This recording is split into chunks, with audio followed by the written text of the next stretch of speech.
warahmatullahi wabarakatuh dan selamat sore Kak. Perkenalkan saya Darnisa Indra Danial atau Kakak bisa panggil saya Indri. Kemudian saya bisa berkenalan dengan Kakak. Waalaikumsalam warahmatullahi wabarakatuh. Perkenalkan nama saya Fatma Gunawan, biasa dipanggil Fatma.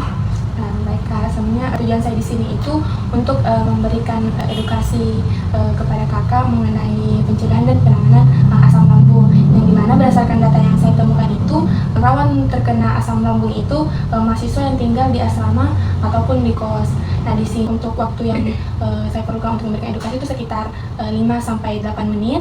Apakah Kakak bersedia? Baik, saya bersedia. Baik Kak, terima kasih banyak. Di sini saya mau bertanya sebenarnya apa sih yang Kakak sudah ketahui tentang asam lambung? Kebetulan saya pernah mengalami asam lambung. Biasanya itu perut saya setelah sakit, leherku juga kadang panas gitu. Ya Bu, di sini saya mau jelaskan lebih rinci hal itu tentang asam lambung itu dan apa sebenarnya penyebabnya, pencegahannya. Nah di sini saya punya poster atau disebut leaflet, bisa sambil lihat Bu, dan di sini saya sambil lihat sambil kita dengarkan juga penjelasan Bu di. Nah yang pertama itu Bu, di sini saya mau jelaskan tentang pengertiannya apa itu sebenarnya asam lambung. Nah di sini itu asam lambung itu sebenarnya itu cairan yang ada di dalam tubuh atau di dalam perut yang membantu untuk mencerna makanan, utamanya makanan kayak protein, kayak nasi atau makanan berat yang biasa kita makan. Tapi biasanya kalau misalkan itu jumlah cairannya itu berlebih, itu biasa muncul yang kayak nyeri nih tadi, yang kayak kita bilang tadi, nyeri nih ulu hati apalagi perut bagian sini tuh ulu hati, disebut ulu hati. Nah terus ini bisa itu terjadi karena asam lambung yang naiknya sehingga nyeri nih di bagian perut ini. Terus untuk penyebab asam lambung sendiri itu yang seperti kita mungkin rasa atau alami mungkin di sini pola makan yang tidak teratur, atau misalkan biasanya makan sekali di sehari ya. Memang iya, itu yang jadi penyebab kenapa asam lambung bukan pengen naik, telat makan, atau misalkan makan tengah malam, atau misalkan tengah malam baru makan karena mungkin baru ingat makan terus biasa itu kayak ada makanan pemicu, misalkan kenapa lagi anak muda sekarang itu suka makan makanan yang pedas, yang biasa memang makan pedas. Iya, itu yang menjadi salah satu penyebabnya ini asam lambung. Terus kayak makan minuman yang bersoda, kopi, itu juga salah satu makanan pemicunya. Terus stres dan kurang tidur, kan biasanya apalagi mahasiswa banyak tugasnya, pusing nih, stres nih, dan kayak ada teratur nih tidurnya. Terus itu kayak biasa juga penyebabnya kalau sudah makan langsung baring atau tidur. Iya, biasa. Langsung tidur sudah makan. Itu yang biasa menyebabkan juga itu asam lambung. Atau biasa juga kalau misalkan laki-laki ataupun orang yang merokok, itu juga rokok bisa menyebabkan gampang naik asam lambung karena kan iritasi nih itu di bagian dinding perut atau di bagian lambung itu yang bisa kayak lebih gampang lagi naik. Terus obesitas atau misalkan kelebihan berat badan nah itu karena adanya tekanan dari perut atau dari kayak lemak yang berlebihan, itu yang bikin biasa gampang sekali naik ke tenggorokan, itu asam lambung. Nah terus di sini tuh ada biasa gejala atau tanda dan gejala yang biasa didapatkan kalau asam lambung itu kayak yang tadi, yang kayak nyeri di bagian perut itu atau panas di ulu hati, atau biasa kayak mual terus perut kayak kembung padahal tidak ada di isinya, ataupun biasa lagi bersendawa, terus kayak di mulut juga kayak asam atau pahit kita rasa sama sulit pasti tidur karena kan nyeri itu juga yang ganggu. Dan kalau kayak di kondisi misalkan kayak parah ini asam lambung itu biasa kayak muntah sampai muntah darah ataupun kayak kalau buang air hitam itu anggota feses yang keluar. Nah terus di sini ada cara pencegahannya itu kayak kembali lagi tadi yang kayak perbaiki pola makan pola makan yang 3 kali sehari, bisa juga kayak hindari makanan pemicunya. Ini bisa kita di situ ada juga misalkan makanan pedas tadi, makanan yang minuman yang bersoda ataupun kopi. Bisa kita juga dengan kendalikan stres dan tidur yang cukup, yang teratur.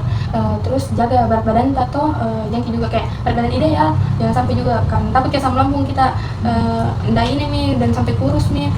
Terus kayak hindari juga rokok ataupun alkohol.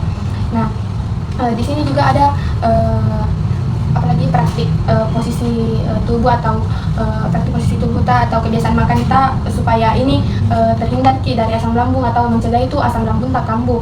Yang pertama itu posisi kita kalau makan. Nah itu kayak kalau saat makan ataupun habis makan itu usahakan tegak ki yang kayak lurus ki badan atau supaya gampang juga turun, dan hindari ki yang kayak langsung ki berbaring ataupun kayak kalau tidur ki kayak tengkurap ki. Nah itu biasa yang menyebabkan ki juga asam lambung.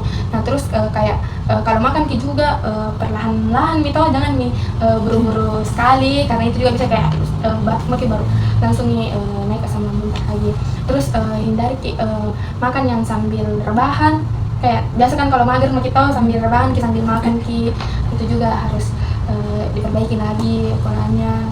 Dia jangan ki makan sambil tidur, iya rebahan ya. Terus bisa ki juga dengan minum air sesuai yang dianjurkan itu 1,5 liter atau sampai 2 liter per hari. Terus harus ki juga sarapan, usahakan ki sarapan ki setiap pagi setiap ke kampus tuh supaya menghindari itu kambuh itu asam lambung tak kalau memang ada asam lambung tak. Terus bisa ki juga misalkan kayak atur ki pola makan atau kayak ditetapkan ki misalkan makan ki jam 7, jam 12, jam 6. Harus kita tetapkan ki pola makan yang 3 kali sehari. Nah terus hindari ki yang kayak begadang, kayak hindari ki begadang, istirahat yang cukup. Itu yang mungkin kok. Ada yang kita mau tanyakan? Kalau biasa itu kalau makan kayak dulu baru sudah makan minum obat begitu kah? Kalau naik asam lambung begini kak, kalau misalkan naiknya asam lambung kita bisa ki makan ki dulu toh, karena kan sesuai biasa anjuran itu harus ki makan dulu sebelum minum obat supaya itu juga obat bisa berfungsi di dalam tubuh kita secara baik. Jadi sebaiknya makan ki dulu baru minum obat.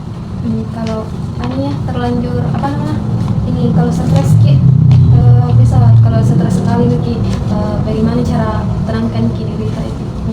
Kalau saya itu bisa sarankan ki mungkin kayak relaksasi nafas dalam ki. Relaksasi nafas dalam itu kayak bisa ki lihat dulu kayak tarik nafas melalui hidung, terus ditahan ki 1 sampai 3 detik atau 4 detik, terus kayak dihembuskan ki lewat mulut. Bisa ki lakukan ki begitu berulang. Tarik nafas ki lewat hidung, terus ditahan baru dikeluarkan lewat mulut. Nah itu biasa bisa membantu untuk supaya tidak terlalu stres ki. Makanan-makanan yang pemicu tadi kayak pedas, kalau seringnya kita makan begitu pedas. Sebenarnya kan kalau misalkan ini saya sudah edukasi sama kita, kalau kita sadarin itu kita takut terkena asam lambung, kita bisa kurang-kurangi mila dulu. Jangan juga yang kayak langsung kita tidak makan toh, kurang-kurangi mati dulu supaya kayak beradaptasi juga tubuh lama-lama kayak bisa menyesuaikan untuk tidak selalu makan makanan pedis seperti itu. Kebiasa saya selalu makan pedis, suka kak juga minum kopi begitu. Udah selalu biasa naik asam lambungku. Ya itu karena tadi ada juga di penyebab asam lambung toh. Kan tadi saya sudah menjelaskan beberapa tentang pengertiannya, penyebabnya, tanda dan gejalanya, cara pencegahannya. Mungkin Ibu bisa jelaskan kembali apa yang kita tahu tentang pengertiannya, apa sebenarnya asam lambung? Yang pertama tadi itu pengertiannya kan cairan itu di dalam perut yang membantu mencerna makanan begitu. Terus penyebabnya itu penyebabnya itu pola makan tidak teratur begitu, makanan pemicunya kayak pedis, kopi, minuman bersoda gitu. Terus tanda dan gejalanya itu biasa rasa nyeri di bagian perut, mual gitu, panas juga bagian dada, perut juga sering terasa kenyang. Mungkin itu di sini Bu, kami makasih Bu sudah menjelaskan ulang. Tapi mau sedikit apalagi menyimpulkan ataupun kasih jelaskan lagi. Jadi di sini tuh asam lambung itu tadi daripada perut kita yang biasa di sebelah kanan ataupun seperti nyeri pada ulu hati. Nah penyebabnya itu biasa makan makanan pemicu tadi yang pedis. Nah walaupun cara kan gejalanya biasa kayak mual gitu. Nah di sini ada cara penjelasannya itu perbaiki ki pola makan tak lagi 3 kali sehari, kurangi ki makanan pemicu tadi yang kayak makan pedis, makan makanan minuman bersoda itu bisa kita kurangi dulu sedikit supaya kayak berproses nanti lama-kelamaan bisa ki tidak terlalu keseringan untuk makan makanan seperti itu. Ya itu mungkin Bu. Terima kasih sudah dari saya. Semoga apa yang Ibu dapatkan dari saya bisa diterapkan kehidupan sehari-hari Ibu. Terima kasih Bu. Terima kasih juga.